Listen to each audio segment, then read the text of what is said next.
Your daughter is alive! I saw her in the cabin!" The scream didn't echo. It detonated through the quiet Millionaire suburb, exploding against marble walls and manicured lawns until even the dogs stopped barking. And in that single, shattering moment, the world snapped its eyes toward one person. A dusty, breathless black teenager sprinting full speed toward the Hale mansion gates, begging a grieving billionaire to listen. Guards lunged, neighbors gathered, porch lights flickered on like witnesses. But Malik didn't stop, even when he was tackled, even when gravel cut into his cheek, even when Richard Hale stormed out of his mansion with a rage that could tear a man in half. "You dare stand here shouting lies?" he roared. Malik's voice cracked as he choked out the truth the entire county failed to see. "I saw her, tied up, crying, calling for you." And right there, in the middle of flashing police lights, guards closing in, and a billionaire breaking under grief, a boy nobody believed stood alone against the entire world. Desperate, bleeding, shaking, refusing to back down, because he knew something they didn't, something that would shatter everything by sunrise. Victoria Hale wasn't dead. She was waiting, and Malik was the only person alive who knew exactly where she was. This is Hidden Black Echoes, where the stories of struggles are told, the rise and the voice of those the world tried to silence. If you believe that sometimes the truth comes from the person everyone ignores, tap like, hit subscribe, because what happens next in this story will test a billionaire's certainty, shake an entire neighborhood, and prove that one boy's courage can rewrite a family's fate. "Your daughter is alive!" he shouted again, voice cracking. "I saw her! I saw Victoria!" Two security officers near the gate looked up sharply. One grabbed his radio. The other stepped forward. "Kid, get back! Step away from the gate!" But Malik didn't stop. His shoes slapped the pavement. His chest heaved. His eyes were wild with urgency, not fear. "Please, listen!" he cried. "She's alive! I saw her in the abandoned—" A guard lunged forward and tackled him to the ground. Malik hit the pavement hard, his cheek scraping the asphalt. "Stop! Stop!" Malik screamed, twisting under the weight. "I'm trying to help." The guard pinned his arms behind him. "You don't run at this property, kid! Are you crazy?" Malik gasped through the pressure on his back. "She's alive! She's alive!" he wheezed. The mansion doors flew open.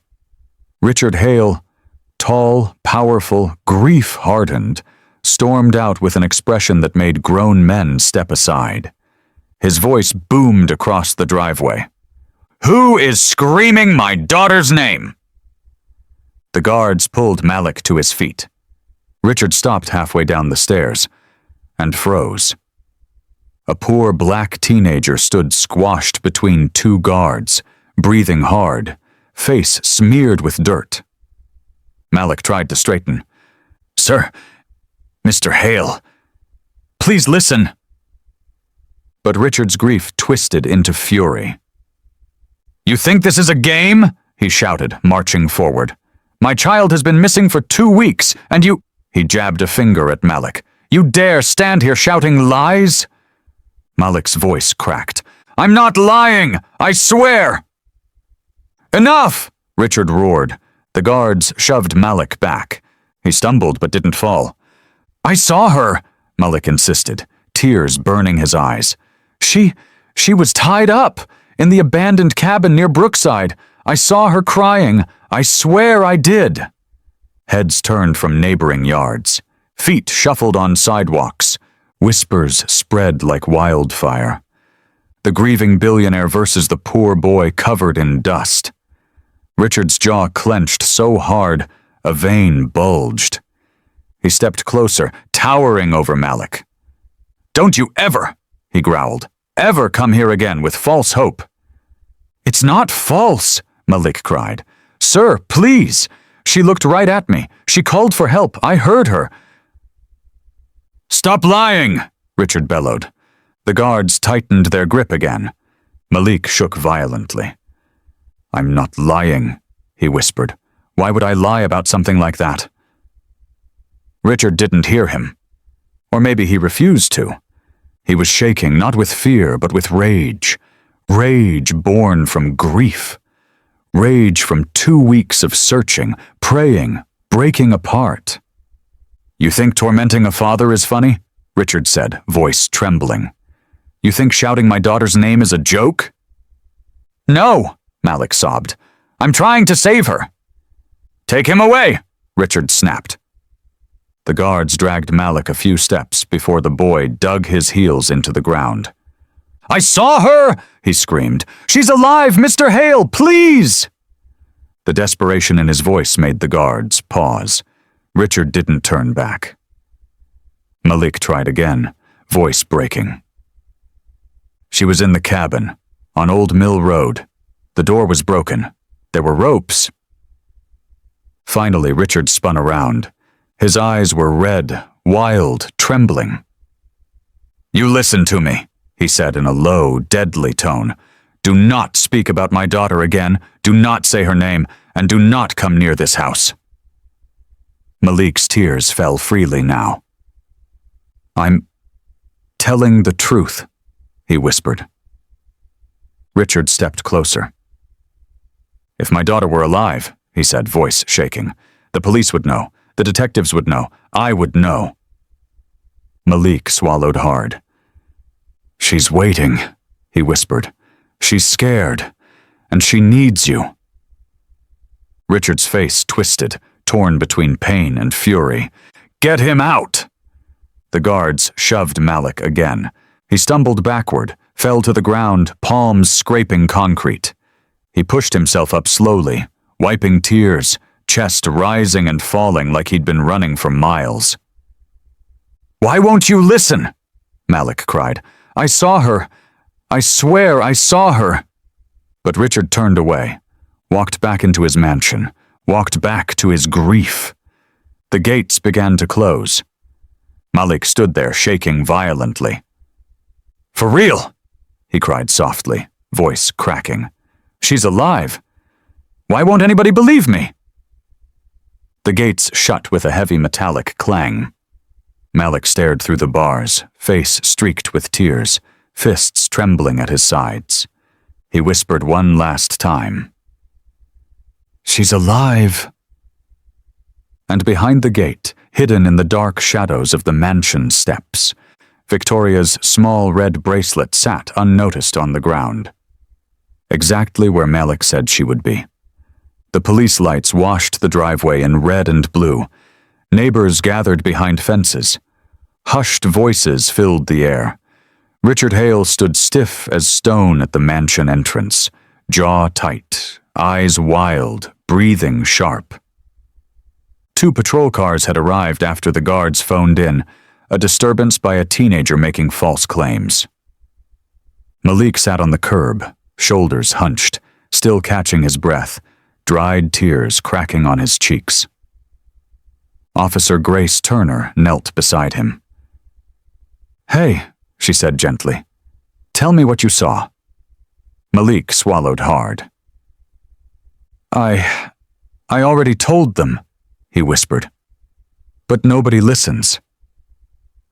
"Tell me," she repeated softly. Malik lifted his empty, trembling hands. "I was walking by the abandoned cabins near Brookside, the ones nobody goes near anymore, and I heard someone crying inside." Grace's eyebrows pinched. "What kind of crying?" "A little girl's," Malik said immediately. "Soft, scared, like she didn't want to call out too loud." Grace nodded slowly. "Go on." "So, I looked through the broken window." His voice shook. And Victoria was there. She was tied to a bed frame. Her wrist was bleeding. She saw me. She looked straight at me and said, His voice cracked. "Help me." The words hit the air like a punch. Grace's eyes softened. But Detective Barnes, arriving late with a coffee in hand, scoffed loudly. "Oh, great, one of these kids again," he muttered, trying to insert himself into a missing persons case for attention. Malik's shoulders tensed. "I'm not lying." Barnes approached like he was talking to a misbehaving puppy. "Kid, we've searched every inch of this county. The FBI combed the woods. Dozens of false sightings. You think you found something we didn't?" "Yes," Malik said firmly. Barnes laughed under his breath. Grace shot him a warning look. "Barnes ... But Barnes waved her off. "This boy is wasting our time. Look at him. Dirty, sweating, shaken. He probably imagined it." Malik's voice rose, desperate. "I didn't imagine anything. I saw her." Richard turned sharply. His voice boomed across the driveway. "Enough!" Malik flinched. Richard stormed down the steps, pointing directly at him. "My daughter is dead!" Gasps scattered across the crowd. Grace froze. Barnes shifted uncomfortably. Malik blinked, stunned by the force of the words. Richard's voice cracked. "She's been gone 2 weeks! 2 weeks! You think I haven't accepted what that means?" "But sir," Malik began. "Don't call me sir," Richard shouted, stepping closer. "Don't you dare stand here giving me false hope." His voice shook with broken anguish. "My family is destroyed. My wife can't speak. I sleep next to her empty bed every night, and you—" He jabbed his finger roughly toward Malik. "You come running here screaming lies!" Malik shook his head, tears welling again. "They're not lies." Richard's voice dropped, trembling with grief. "She's gone," he whispered. "She's gone." Malik felt something inside his chest crack. "No," he whispered. "She's waiting." Detective Barnes threw his hands up. "This is ridiculous. Get the kid home. He's emotional, confused, and probably saw some random runaway or some prank." Malik's voice rose. "I know her face. I've seen missing posters every day. It was her. It was Victoria. She looked right at me." Barnes stepped closer, towering over him. "Listen closely," he said coldly. "You're done. Sit down, be quiet, or we'll take you in for interfering with an active investigation." Grace stepped between them quickly. "Detective, that's enough." Her voice was firm, calm, but unshakably firm. Malik sniffed, wiping his face with the back of his hand. "Why won't anyone believe me?" he whispered, trembling, voice breaking. Grace looked down and noticed his hands, shaking uncontrollably. Not from guilt, not from defiance, from fear, from urgency, from having seen something no child should ever see. "Malik," she said gently. "How far was the cabin?" He pointed toward the woods. 15 minutes from Brookside Bridge, the one with the boarded door and the broken window. It smells like mold. It's dark. And she kept whispering, "Help me, please." His knees buckled as he sobbed. Barnes scoffed again. "Grace, don't indulge him. Kids make stuff up all the time. He probably just wants a reward." "I don't want anything!" Malik shouted suddenly, standing up. "I just want her safe! I just want her to go home!" Richard stared at him. Long, hard, hurting. Malik whispered, barely audible. "She looked right at me." The words cut through the night. Grace's eyes softened. Barnes's jaw clenched. Even Richard hesitated, just for a moment, before shaking his head. "Take him home," Richard whispered hoarsely. "I can't do this." Grace placed a hand on Malik's shoulder. "Where exactly was the cabin?" she asked again. Barnes wheeled around. "Grace, we're not chasing fantasies. Grace ignored him, her hand tightened on Malik's shoulder. "Show me." Malik lifted his tear-soaked face. You believe me?" Grace took a steady breath.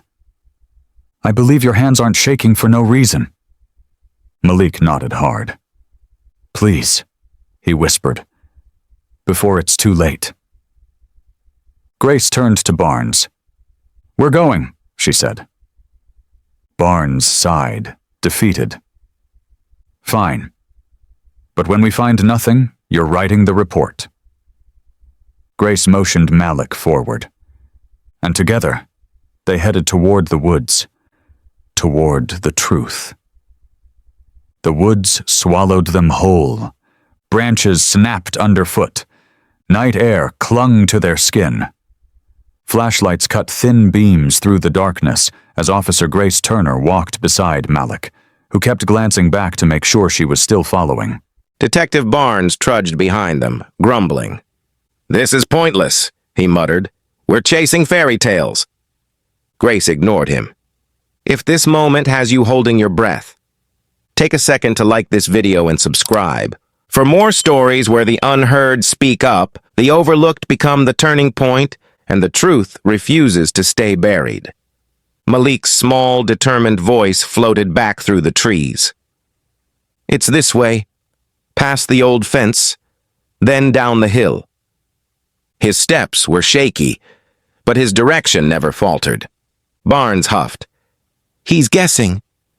"No," Grace said. "He isn't." Malik kept moving. Every now and then his hand trembled, not from cold, but from fear and urgency. They reached the rotted fence he mentioned. They climbed over, down the small slope, past the thorned bushes. Then, "There," Malik whispered. Grace shined her flashlight ahead. A dark silhouette emerged from the shadows. An abandoned cabin, boarded door, broken side window. Exactly how Malik described it. Grace's breath caught. Barnes blinked, stunned. Malik stepped forward, voice trembling. "She's inside." Grace approached slowly, every instinct alert. "Victoria?" she called softly. Nothing. Only the whisper of wind through dead leaves. Barnes sighed dramatically. "See? Nothing. Let's go." Then, a sound. Faint. So faint, Grace almost thought it was the wind, a tiny, trembling whimper. Grace froze. "Wait," she whispered. "Listen." Barnes stopped. They all held their breath. There it was again, a soft, broken cry, like a child trying not to be heard. Malik's voice cracked with emotion. "I told you." Grace didn't waste a second. "Officer Turner to dispatch," she said urgently into her radio. "We have possible victim contact. Request backup and medical immediately." Barnes's mouth fell open. He wasn't scoffing anymore. Grace rushed to the broken side window and angled her flashlight through it, and then she saw her, Victoria Hale, lying on a thin mattress, wrist tied to a bed frame with a torn rope, face pale, eyes wide with fear, trembling, alive. "Victoria," Grace whispered, voice shaking. "Honey, we're here. You're safe now."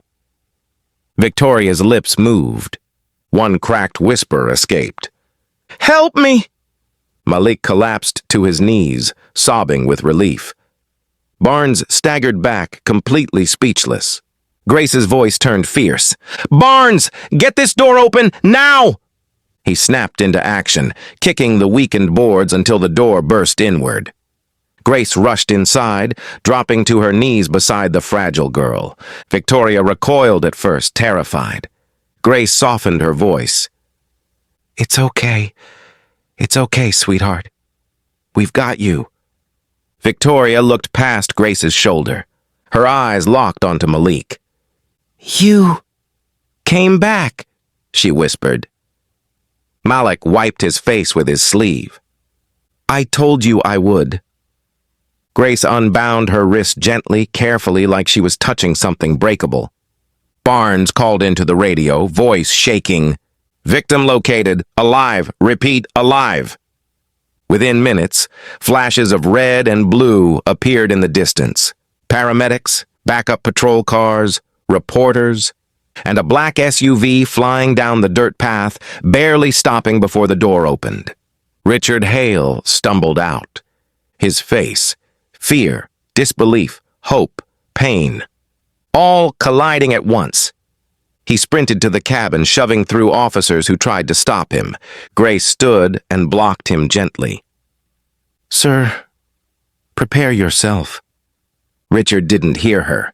He pushed past. Then he saw her. His daughter, weak, shivering, terrified, but alive. "Victoria," he breathed, collapsing to his knees. She looked up at him with watery, exhausted eyes. "Daddy!" Richard broke. Sobs tore out of him, raw, violent. The kind of sobs that only come from losing hope and getting it back in the same second. He wrapped his arms around her, trembling uncontrollably. "I thought I lost you," he whispered. "I thought you were gone." Victoria leaned into him as paramedics assessed her.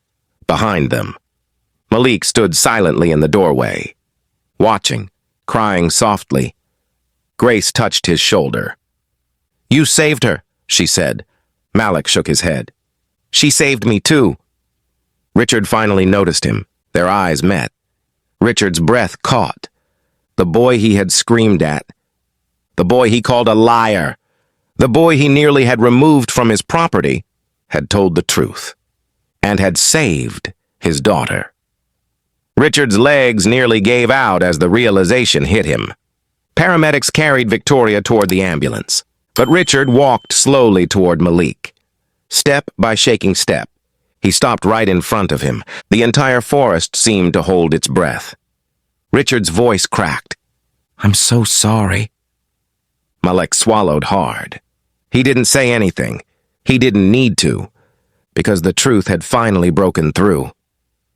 The ambulance lights painted the clearing in trembling red and blue as paramedics gently settled Victoria onto a stretcher. Her tiny fingers clutched her father's hand like she was afraid he would disappear. Richard Hale was no longer the billionaire with an iron jaw and cold control. He was just a father, broken, shaking, overwhelmed. His voice cracked as he leaned over her. "I'm right here, sweetheart. Daddy's here. You're safe now." Victoria's lips quivered. "Don't leave me." "I'll never leave you," he whispered, forehead pressed to hers. "Never again." Tears streamed freely down Richard's face, raw, uncontrolled, the kind he hadn't allowed himself to shed during the entire nightmare of her disappearance. When the paramedics guided him to step back, Richard wiped his face with unsteady hands and turned. Malik stood a few steps away, dirt on his shoes, scratches on his arms, shirt torn from being tackled earlier, but standing tall in the flashing lights. For a moment, the two simply stared at each other. Richard took one slow step, then another. By the time he reached Malik, his voice was barely a breath. "You saved my child," he said shakily. "And I called you a liar." Malik lowered his eyes. "I wasn't trying to cause trouble," he whispered. I had to tell you. I couldn't sleep knowing she was still out there." Richard's breath hitched. "Look at me," he murmured. Malik did. Richard's face crumpled. "I failed you," Richard whispered. "I failed my daughter, and I failed you." A tear slipped down Malik's cheek, but he didn't wipe it away. Barnes stood nearby, stiff and pale. He looked like he wanted to disappear into the trees. Finally, he stepped forward, head bowed. "Kid," he muttered, voice thick with shame. I'm sorry. I didn't listen. I should have..." Malik didn't let him finish. "It's okay," he said softly, surprising everyone. "You believe what you see. You didn't see what I saw." Barnes swallowed hard, guilt etched deep into his features. Grace Turner, standing with her hands on her hips, nodded at Malik with pride. "You trusted your instincts," she told him. "That's something half the adults here didn't do." Malik managed a tiny, humble smile. In the distance, another car pulled up, the door swinging open before the engine even stopped. "Where's my grandson?" a trembling voice cried out. Malik's grandmother, Miss Evelyn, a small woman wrapped in a worn coat, rushed into the clearing, breathless with fear. When she saw Malik, she cupped her hands over her mouth and began to cry. "Oh, baby," she whispered, hurrying toward him. "Are you all right? They told me the police had you." Malik ran into her arms. She held him like she'd never let go. "You scared me half to death," she murmured into his hair. "But I'm proud of you, you hear me? I'm proud of you." Malik nodded against her shoulder. "I just wanted to help her," he whispered. "I promised I'd help. No matter what." Richard felt something inside him break open again. He stepped closer, clearing his throat softly. "Miss Evelyn?" he asked, voice still shaking. "I owe your grandson more than I can ever repay."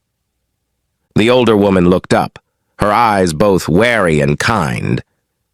"You owe him nothing but respect," she said gently. "That's all he ever asks from the world." Richard nodded, then suddenly dropped to one knee. The clearing went silent. He placed a hand over his heart, raw, sincere, unguarded. "Malik," he said, tears glistening again, "you brought my daughter back to me. You saved my family. I will never forget this. Never." Malik's breath caught. For the first time since the night began, he felt seen, truly, deeply seen. Grace looked away to hide tears. Barnes wiped his face. Even paramedics paused to watch. Richard rose slowly and held out his hand. Malik hesitated, then took it. The grip was firm, respectful, equal. Behind them, Victoria, weak but alert, watched from the stretcher as paramedics prepared to load her into the ambulance. She whispered softly, "Thank you." "Malik?" The boy nodded. "You're welcome," he said gently. "You're safe now." When the ambulance doors closed, Richard turned back to Malik and Miss Evelyn. "I'm not letting this end here," he said. "Not after what you did." Miss Evelyn raised an eyebrow. "And what do you intend to do, Mr. Hale?" she asked carefully. Richard looked at Malik. "With your permission," he said softly, "I plan to change his life." The Hale mansion, usually quiet, cold, a monument of polished stone, buzzed with life the next morning. News vans lined the street. Security ushered reporters back. Staff whispered through the halls with a kind of trembling excitement. Because Richard Hale wasn't hiding anymore, he had called everyone, family, staff, board members, neighbors, into the grand foyer. And he had invited Malik and his grandmother too. Miss Evelyn clutched her purse tightly, overwhelmed by the marble floors, sweeping staircase, and glittering chandeliers. Malik stood beside her, clean clothes borrowed from one of Richard's assistants, hair combed neatly, still unsure if this was real. Then Richard appeared at the top of the staircase with Victoria at his side, alive, safe, held gently by her father's hand. The room erupted into soft gasps. But Richard didn't address the reporters first, or the staff, or the cameras. He walked directly to Malik. The crowd parted silently. Richard placed a gentle hand on Victoria's back and said in a voice still cracked from the night before, "This young man saved my daughter's life." The entire room froze. Not detectives, not search teams, not technology, him! Malik swallowed, suddenly small beneath the chandelier's glow. Richard continued, voice breaking. "And when I called him a liar, when I dismissed him, he still came back. He still tried to help. He still chose compassion over anger." A murmur of guilt rippled across the mansion staff. Richard turned to the reporters. Today, I want the world to know the name Malik Johnson. Flashes burst like fireworks. Malik stepped back instinctively, but Miss Evelyn placed a comforting hand on his shoulder. Richard knelt, publicly without hesitation, before Malik again. My daughter is alive because of you, he said, and I refuse to let your courage go unnoticed. He stood and faced the crowd. Effective immediately, I am establishing the Malik Johnson Future Leader Scholarship, a full educational fund covering school, college, tutoring, supplies, everything he will ever need. Gasps filled the hall. Malik's lips parted in disbelief. Miss Evelyn covered her mouth, shoulders shaking. But Richard wasn't finished. He turned to her.